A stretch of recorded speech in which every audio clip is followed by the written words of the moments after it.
तर राज उद्धव यांच्या युतीच्या चर्चा असतानाच मनसेच्या संदीप देशपांडेंनी मात्र संजय राऊतांवर जोरदार निशाणा साधलाय। तुमची चमचेगिरी आणि चमकोगिरी बंद करा, जे बोलायचं आहे ते तुमचे आणि आमचे पक्षप्रमुख बोलतील, असं ट्विट करत देशपांडेंनी राऊतांवर हल्लाबोल केलाय। याबाबत मनसे नेते संदीप देशपांडे यांच्यासोबत चर्चा केली आहे आमचे प्रतिनिधी मनोज कुलकर्णी यांनी।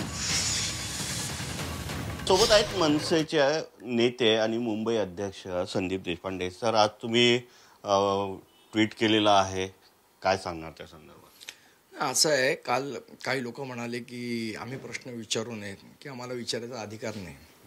जे स्वतः दिल्लीपासून गल्लीपर्यंत सगळ्यांना प्रश्न विचारतात, त्या ताटातल्या चमच्यांना आमचं सांगणं आहे की त्यांनी चमच्यासारखं वागावं, ताटातच राहावं, आम्हाला घास भरवण्याचा प्रयत्न करू नये।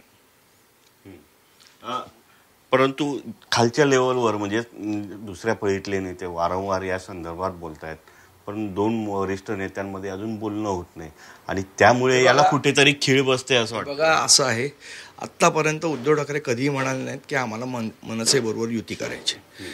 ज्या दिवशी ते म्हणतील त्या दिवशी त्याचा निर्णय राजसाहेब ठाकरे घेतील।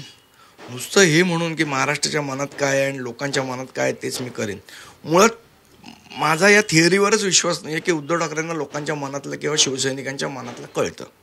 कसं म्हणतायत? जर त्यांना कळत असतं तर मला असं वाटतं शिवसैनिकांच्या मनात होतं महाबळेश्वरच्या अधिवेशनामध्ये की राजसाहेब ठाकरे हे कार्याध्यक्ष व्हावेत, पण ते न ऐकता उद्धव ठाकरे स्वतः कार्याध्यक्ष झाले। 2014 मध्ये भारतीय जनता पक्षच्या विरोधात शिवसेनेला 63 जागा लोकांनी दिल्या। त्या लोकांच्या मनातलं न समजून उद्धव ठाकरे जाऊन भारतीय जनता पक्षाच्या मांडीवर बसले।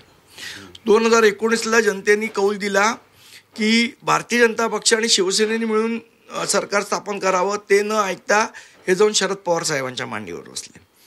2022ला स्वतःचे सहकारी असलेल्या 40 आमदारांच्या मनात काय चाललंय हे ज्यांना कळलं नाही, त्यांना जनतेच्या मनातलं कळत असेल, या गोष्टीवर माझा विश्वास नाही। Video journalist Asif Manoj Kulkarni, Zee media, Mumbai.